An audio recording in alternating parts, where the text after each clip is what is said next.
Que així es dirien que Collita Valenciana Express, perquè són molts els llibres i molts els autors que han vingut així expressament a la Setmana del Llibre en Català i a la Setmana de Barcelona, els autors valencians, a presentar obres.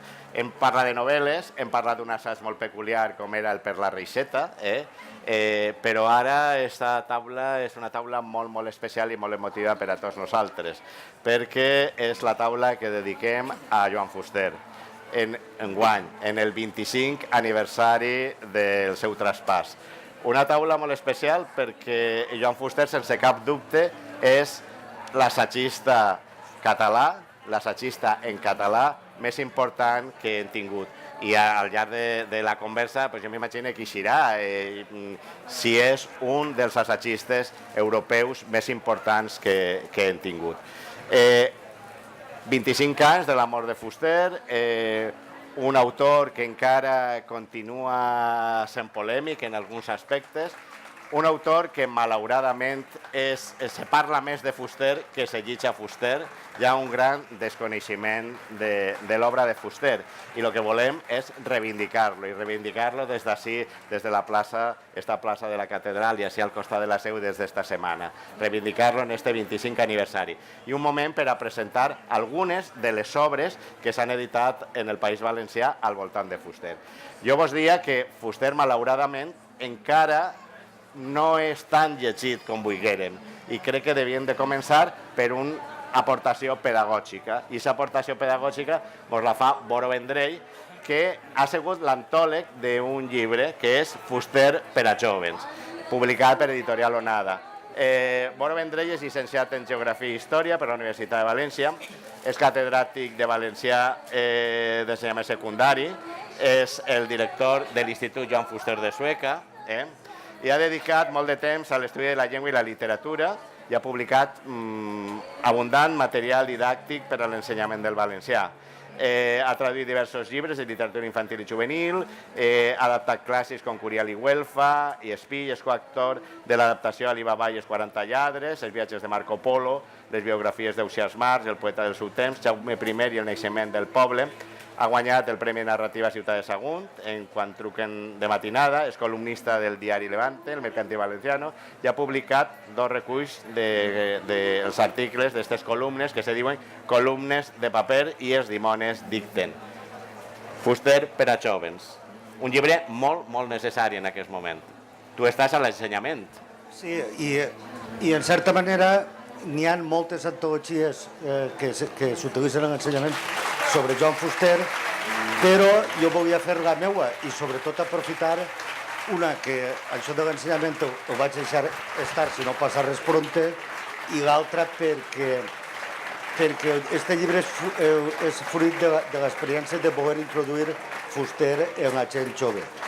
Fuster té dificultats per entrar en la gent dels instituts, sobretot per els referents que té i perquè és moltes vegades complicat per als alumnes. I el que he tratat en aquest llibre sobretot és dos criteris. Aquest llibre s'ha fet en dos criteris. Buscar articles curts, però sencers, i per altra banda que foren articles assequibles per a la gent jove. Encara que porta el títol de Fuster per a gent jove, podria ser per a qualsevol que vulgui iniciar-se en l'obra de Fuster independentment de l'edat. Però són articles que sí que els he provat jo i he comprovat que funcionen a la gent jove. I sobretot trobem un Fuster escritor que potser la majoria dels temes que tracten en l'antologia que he fet podrien ser els temes que a Fuster li hauria agradat escriure i no haver d'escriure una sèrie de coses que en certa manera va escriure per obligació per viure en el país anormal en què vivia. Aleshores, ahir ell parla de tot, de la vida, de l'amor, de la joventut, de qualsevol tema. I sobretot el que vull dir és això, que el criteri ha sigut no mutilar articles, sinó que foren textos sencers de cara també a poder que servisquen també per a treballar els alumnes, no solament en la vessant de llegir, sinó també que tinguin models per a escriure sobre qualsevol tema. Boro, com diu un aforisme grec, Joan Fuster és la mida de totes les coses. En aquest sentit, vull dir, Fuster parla pràcticament, en el que hem trobat en el llibre, parla pràcticament de tots els temes i sobretot el que s'ensenya als alumnes és això de mirar el món a través dels propis ulls i poder reflexionar sobre qualsevol tema de la vida. L'obra de Joan Fuster se divideix en 2 parts. Sempre els crítics dan l'obra cívica i l'obra més humanista, més humanística. En quina mesura se troba en aquesta antologia de Joan Fuster per a jove, aquesta divisió que se fa de l'obra de Fuster? I està pràcticament tot, però d'una manera podríem dir sense voler motivar un llibre de Fuster, però sí que n'hi ha articles, per exemple, de la part cívica que són molt fàcils de llegir, que són d'este llibre, per exemple, de Notes d'un desficiós, que eren articles curts que ell escrivia en una revista que es diu Que i Donde, que és una no sé com dir-ho, te trobes que això té una actualitat brutal avui en dia, uns articles que va escriure... Bueno, això ara ho explicarà ell. I és molt divertit veure com els xicons entren i pregunten sobre aquests temes. El fet d'utilitzar textos curts te serveix per a llegir-los a classe i poder treballar-los en ell. Vull dir, bàsicament, l'antologia està pensada pràcticament per això, per al treball de l'ensenyament. I d'una antologia a un llibre, un assaig sobre Joan Fuster. Toni Mollà, el tinc a la meva dreta, és llicenciat en periodisme i doctor en sociologia, ha treballat en la desapareguda Radio Televisió Valenciana i també ha sigut professor de la Universitat de València. Ha impartit cursos al Brown University als Estats Units, és autor d'assajos com La utopia necessària, periodisme literari com Converses inacabades amb Joan Fuster, Poes dietaris, Espit d'insolències, Quaderns d'entretemps, Més enllà de San Francisco i Un adeu a la tribu. També del Manual de Sociolingüística o Quina televisió pública. Entre les seues obres, aquestes són les més conegudes de les seues obres de Sociologia de la Comunicació. També és autor, un dels autors del llibre La desconnexió valenciana, on recull gran part de la seva obra periodística. Toni és l'autor d'Escrits contra el silenci, a propòsit de l'obra cívica de Joan Fuster. Com se lluita contra el silenci? Com lluita Toni Mollà i com lluita Joan Fuster per a estar ahí contra el silenci? Si lluites contra això... No t'escolta, Toni. Has d'assumir que vas a perdre. Però, en fi, el gran mestre de Joan Fuster, que era Michel de Montaigne, deia, no recordo en quin dels seus assajos, que l'honor no rau en la victòria, sinó en la batalla. De manera que, mentre estiguem vius, com parlàvem adés, intentarem armar una miqueta de soroll. I d'això es tracta, no? Tu has dit, adés, que dividies l'obra de Fuster entre l'obra cívica i l'obra, diríem, humanística o assagística en un sentit ampli. Jo sí he de dir la veritat, a mi, com a lector, el Fuster que més m'ha interessat sempre i el que he ensenyat, a més, quan he pogut en les universitats, és el lector humanístic, el del Figures de temps, el del Diccionari per a ociosos, etc. Més encara, jo crec que és el gran Fuster que tenim l'obligació, diríem, de traduir, perquè jo crec que és un autor que se podria llegir en qualsevol llengua de cultura. A mi m'agrada dir que Joan Fuster és un intel·lectual europeu de Sueca, però el fet que sigui de Sueca és l'adjectiu, no és allò substantiu, és un intel·lectual europeu. Ell també és un intel·lectual europeu, però com no viu en Sueca, ha perdut una miqueta de llustre. Bé, dit això, jo coneixia l'obra, lògicament, l'obra cívica de Fuster, l'obra que alguna gent diu política, que a mi no m'agrada dir-li política, perquè jo crec que Fuster no va ser un escritor polític, va ser un escritor, si volem, prepolític, és a dir, a partir de l'obra del qual se podia elaborar plantejaments polítics, i fonamentalment l'obra de Fuster, des del meu punt de vista, és una obra antiideològica. Què vol dir això? Vol dir que és una obra que s'elabora contra una ideologia doble, que és, per una banda, la ideologia folclòrica que tenia el regionalisme valencià dels anys 50-60, que venia de la derrota del franquisme, i per una altra banda l'espanyolisme triomfant que teníem en el País Valencià i a tot l'estat en els anys 60.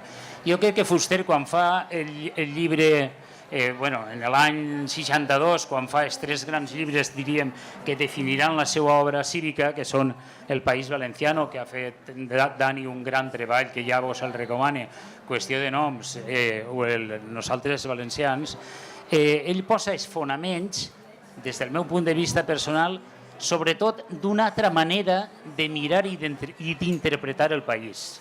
Una manera que trenca, i a mi m'agrada dir, Ernest Lluch dia que Fuster separava la nostra prehistòria de la nostra història. És molt vàlid això, no? A mi m'agrada dir que Fuster va ser un punt de no retorn. Res serà igual després de l'aparició de Fuster. Ja dic, reivindicant a nivell personal un altre tipus d'obra, el que sí que està clar és que el Fuster que molesta és el Fuster del 62. El Fuster de Fuster que de les notes d'un desficiós que durant una època, com a ell li agradava dir, diu, me vaig dedicar a insultar el personal. No? És a dir, és el Fuster que realment ha tingut una incidència en tot, diríem, el que podíem dir d'una manera genèrica, el sistema d'idees vigent del País Valencià i en gran part als països catalans. Bé, Ixe Fuster és el que intenta ser impugnat primer per el falangisme, les seues primeres impugnacions eren de Diego Sevilla Andrés i tota aquesta gent, i després per altra gent de diferent pelatge. Curiosament, la majoria de les impugnacions no li arriben, com s'ha dit moltes vegades, de la gent anti-il·lustrada, etc. No, li arriben de la mateixa universitat. I això no ho hem d'oblidar mai. Fuster arriba a ser molest fins i tot en la mateixa Universitat de València, ja no dic en les altres. Bé, com dic, jo anava llegint, en fi, m'anava fent gran, diríem, en l'any 88 vaig tindre la sort de mantindre amb Fuster durant 2 anys unes converses que se varen publicar en el llibre de converses inacabades, i en aquestes converses vaig tindre l'ocasió de preguntar-li per la vigència dels llibres, diríem, civils, no? I recorde, crec que ho recorde textualment, que me va dir, mira, Toni, jo no sé què és una nació. De fet, ni el papa, que és infal·lible, sap què és una nació. Que aplaudixen. Diu, ni el papa, que és infal·lible, sap què és una nació. Diu, ara, els llibres de què tu me parles, els llibres del 62, són llibres que a mi m'hauria agradat llegir i no escriure. Diu, però els vaig escriure jo i en continue mantenint el contingut. Bé, aleshores,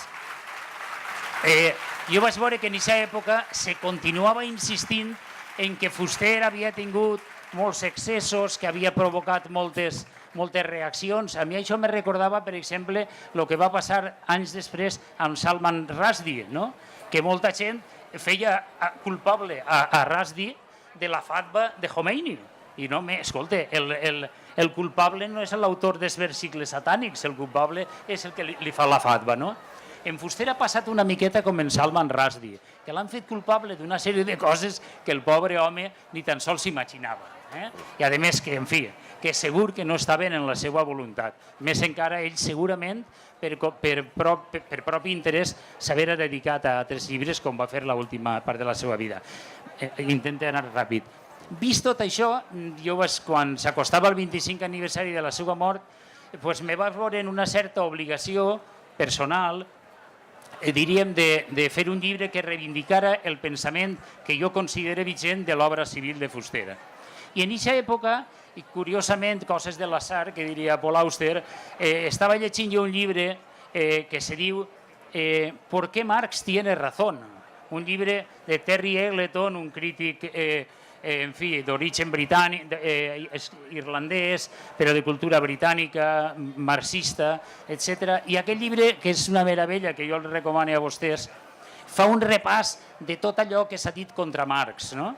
I acaba dient, jo no sé si Marx tenia raó. Diu, el que sí que dic és que els antimarxistes no en tenen. I a mi me va passar, vaig tindre la sensació de que jo volia fer aquest mateix llibre, copiar-li l'esquema de Terry Eggleton i fer un llibre que acabara dient això, els antifusterians no tenen raó. Bé, i quan l'editor me va demanar que això ho escriguera, la veritat és que jo me vaig adonar que aquest llibre bàsicament jo ja el tenia fet, perquè havien passat molts anys, jo havia anat publicant ací i allà coses de fuster, i aleshores vaig decidir fer el llibret que en realitat, si el compren, els serà barat, perquè són 2 llibres. En la primera part és un llibre de lo que jo pense de fuster, on hi ha textos inèdits, n'hi ha, per exemple, un guió televisiu per a fer un documental sobre fuster, que per si n'hi ha algun productor no el va voler fer mai ni Canal 9 ni TV3, de manera per si hi ha algun productor li pot interessar, estic en oferta. Després hi ha altres textos, per exemple un text inèdit que jo vaig llegir el dia de la presentació de nosaltres de les converses inacabades a Sueca el novembre del 92, pocs mesos després i després hi ha una segona part en què són articles meus, però no sobre fuster, sinó sobre el país, diríem, aplicant la manera de mirar el país que a mi m'havia ensenyat fuster. I, per tant, és el que jo considero que és el millor homenatge a l'obra de fuster. I deixa'm que acabe en una coseta. Una de les constants de totes les crítiques que s'han fet a fuster és que fuster ha estat, diríem, el culpable, entre cometes, de determinades coses que han ocorregut en el país i de que les coses hagin acabat on han acabat en un, diríem, blaverisme triomfant com a projecte sociocultural fins i tot de l'esquerra. Jo crec que això és una falsedat i, com diu, i vull citar-ho perquè va ser també un gran amic de fuster, el meu personal amic, Rafa Niñoles, diu: si alguna cosa ha fracassat és el fusterianisme nacional del que fuster, per descomptat, és innocent. Moltes gràcies. I continuem dins de l'obra cívica fusteriana. L'obra cívica, fuster és moltes coses, és polièdric, és plural, és moltes coses. Anem a parlar d'un llibre que és El dit sobre el mapa, però anem a parlar també a contextualitzar 1962. És un any clau dins de la producció fusteriana, és l'any que es publica Nosaltres els valencians, un llibre que marca la modernitat per als valencians i per al País Valencià, però també se publica un altre llibre molt polèmic en el seu moment, com és El País Valenciano, era una guia.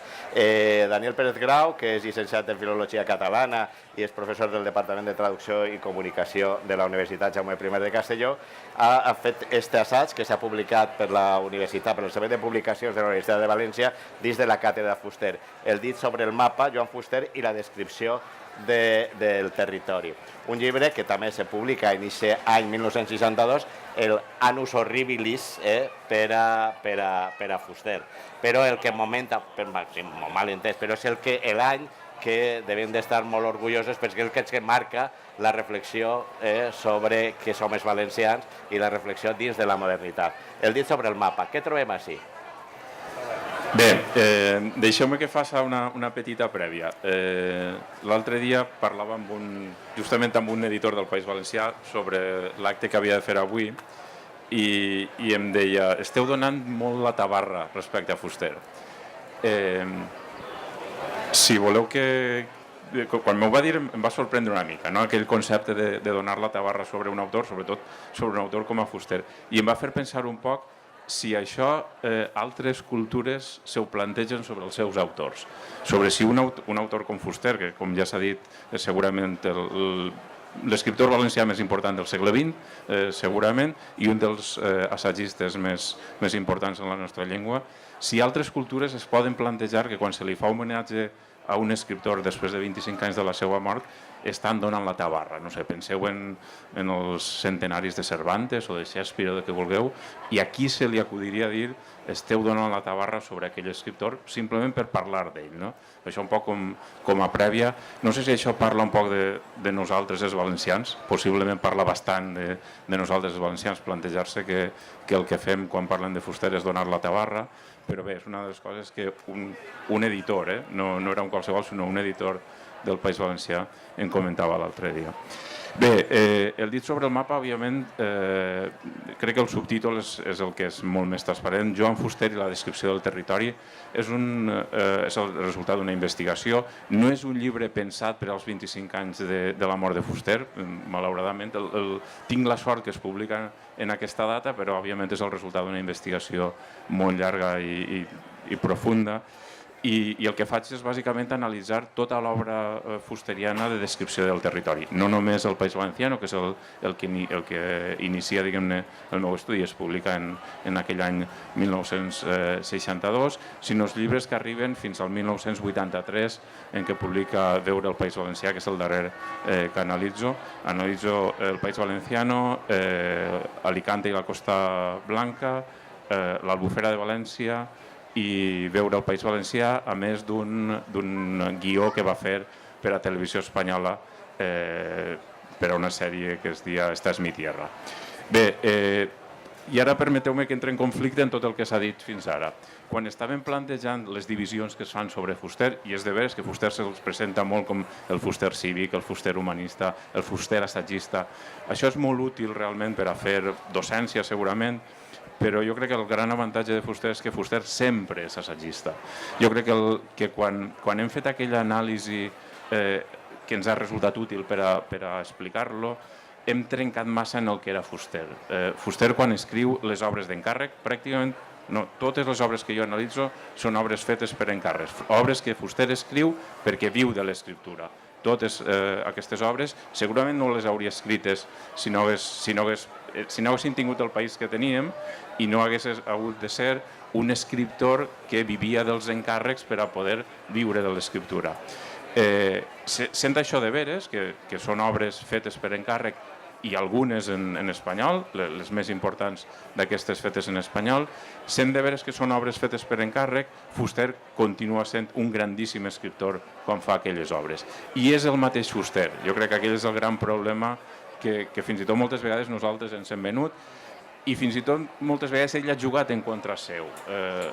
Fuster, parlant de si mateix, quan analitzava o quan parlava d'aquest tipus de materials, parlava amb una certa displicència. Jo crec que això tots ho hem llegit o l'hem sentit parlar sobre el País Valenciano, l'he hagut d'escriure, nosaltres en valencians, aquella frase que ha comentat Toni està en el pròleg de Nosaltres els valencians. Aquest llibre m'hauria agradat veure'l escrit, l'he hagut d'escriure jo perquè ningú no l'ha escrit. Bé, són llibres que ell s'ha vist obligat a escriure, però darrere de tots aquests llibres escrits per obligació hi ha el gran Fuster assagista. I un poc això és el que jo reivindico en aquest llibre, que malgrat tot això sempre veiem aquell gran escriptor darrere de tots els encàrrecs.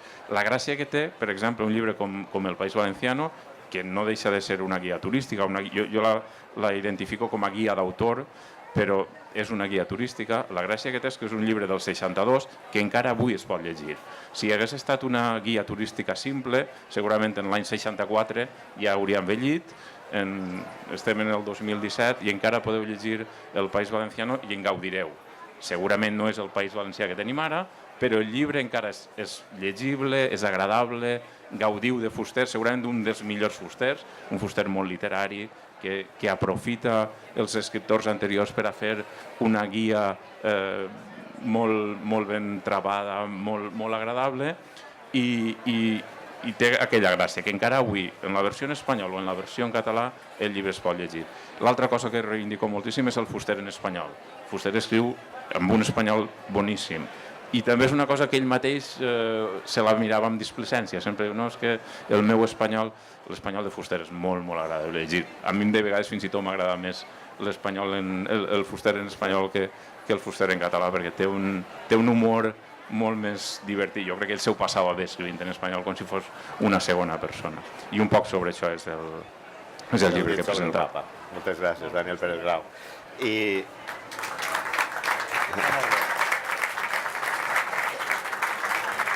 Daniel ha comentat ara Fuster, una de les coses, vivia de l'escriptura, tenia que viure de l'escriptura, era la seva professió i tenia que menjar de l'escriptura. I un exemple són aquestes notes del desficiós, que es va parlar ara Nelo Pellicer. Nelo Pellicer és llicenciat en Ciències de la Informació per la Universitat Autònoma de Barcelona, és doctor en Comunicació Audiovisual per la Universitat de València, professor associat de Comunicació Audiovisual, a més ha treballat a La Vanguardia, al Diari Mediterráneo, a l'Observador, al Mundo, al setmanari El Temps i a la desapareguda Radio Televisió Valenciana. És autor dels llibres de Testimoni d'un temps, Martí Domínguez i Barberà, La passió per la paraula, i coautor de Justícia i representació mediàtica i el debat sobre la cultura de la imatge, entre altres obres. A més, també és autor de Ser Joan Fuster, 33 visions sobre l'escriptor. I ara ha fet el pròleg de Notes d'un desficiós, un llibre que recull els articles publicats per Joan Fuster amb el setmanari valencià que hi donde entre 1979 i 1984, tota l'època de la transició, i possiblement siga dels articles de Fuster més durs i més crítics fets en un moment històric molt determinat. Este llibre també és en l'epíleg d'Emili Piera. Què troba el lector? Què vigència tenen aquestes notes d'un desficiós? Bé, el lector el que trobarà bàsicament són textos molt curts, el que fa molt contemporani este recull o estos articles. Jo dic en el pròleg que són com es post, que són com els bitllets de la premsa de paper, és a dir, textos curts, directes, sintètics, i després hi ha una marca que considero molt rellevant, que és que en el context històric que tu has al·ludit, pensem que això es publica del 79 al 84, en el 78 s'ha aprovat la Constitució, s'està treballant en l'Estatut d'Autonomia del País Valencià, que s'aprova en el 82. Aleshores, com va dir en aquest documental que tu has al·ludit, Ser Joan Fuster, Josep Iborra, per a Fuster el tema ja s'havia fotut en el moment que s'aprova la Constitució del 78.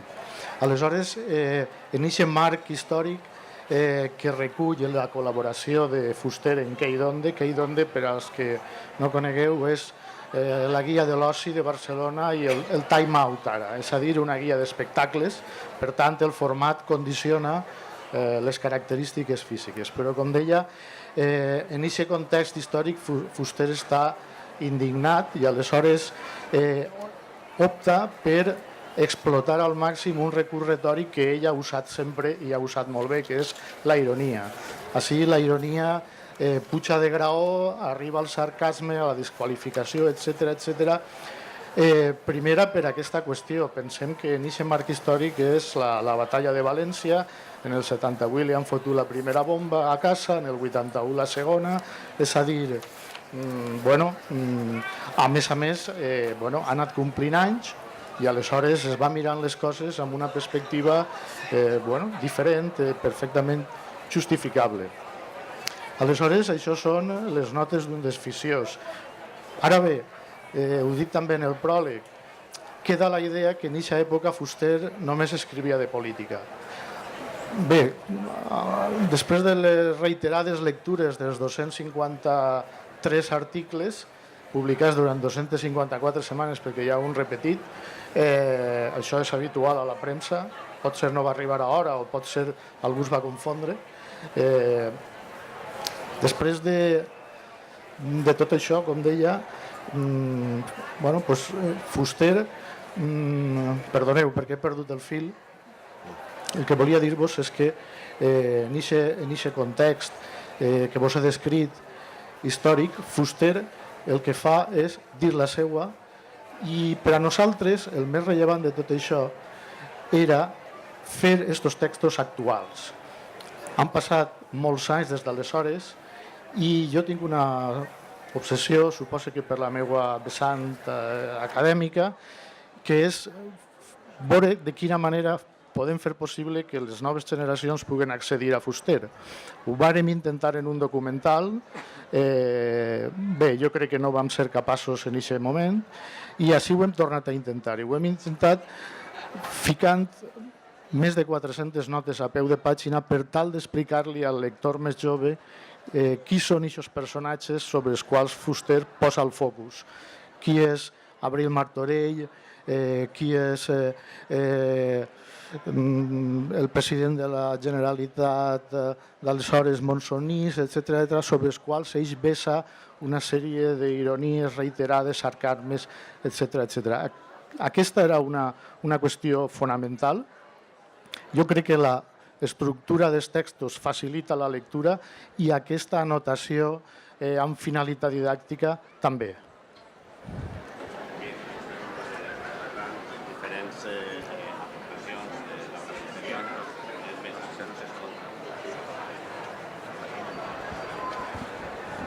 Hem escoltat a Nelo Pellicer parlant de les notes d'un desficiós i hem estat escoltant diferents visions de l'obra de Fuster i de la seva producció i de la seva...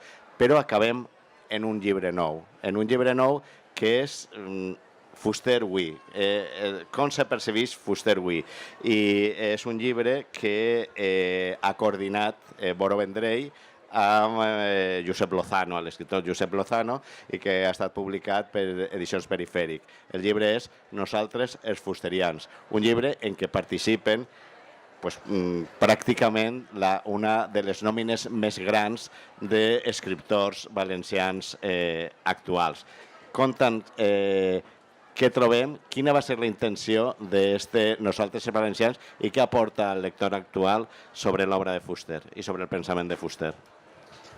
Primer que res, va ser un llibre que ens plantejarem uns amics de la Ribera de fer el nostre homenatge a la celebració de l'aniversari de la mort de Fuster, els 25 anys. Calia fer alguna cosa i pensàrem que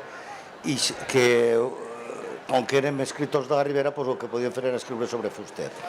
El primer que ens vam plantejar és que no volíem analitzar Fuster, això que ho facin en una tesi doctoral o que es dona la gana i tal.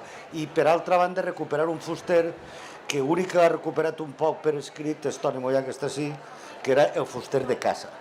És a dir, n'hi ha un Fuster que és el Fuster dels llibres i un Fuster que és el Fuster de casa, que és un Fuster pràcticament inèdit.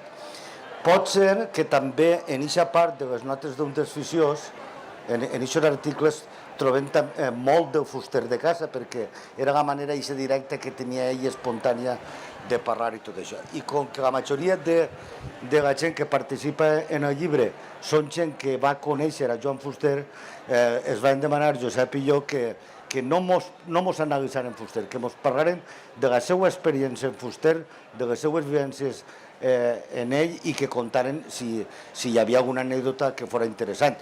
I si no l'havien conegut, podien reflexionar sobre els seus escrits, però com a experiència personal pròpia, és a dir, que parlara l'autor i no Fuster. I així ens trobem coses curiosíssimes que no se coneixen, que algú que vulgui fer una biografia bé haurà de passar per ahí. Per exemple, el Pitar conta la nit que van caure dins de la sèquia tornant del Salvador, i que això després m'ho va trobar jo en un article de La Vanguardia, per cert. O Lozano conta que la primera vegada que va anar li va dir que l'acompanyara al quartel de la Guàrdia Civil perquè estàvem en estat de setge i ella ho feien anar totes les setmanes a assignar al quartel de la Guàrdia Civil.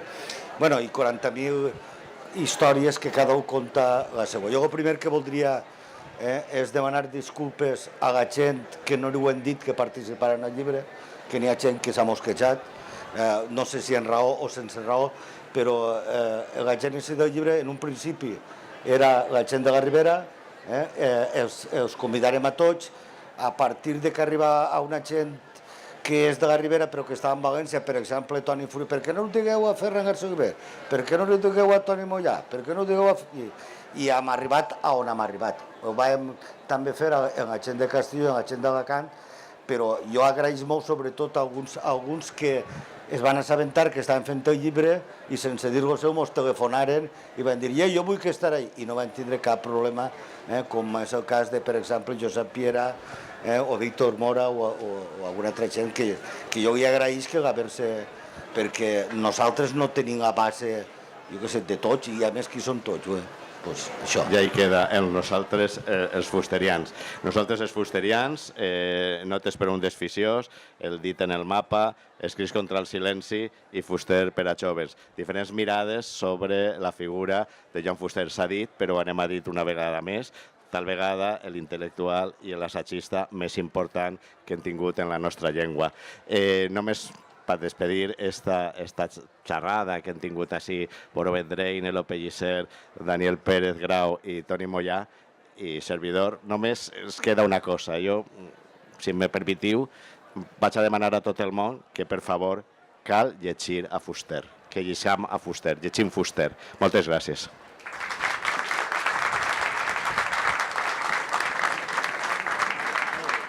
Els autors estaran signant les seues obres així a la meva esquerra, en esta taula, i aquestes obres, estos llibres que hem parlat així, es podeu trobar en la caseta de l'Associació d'Editors del País Valencià, així en la caseta número 8. Moltes gràcies.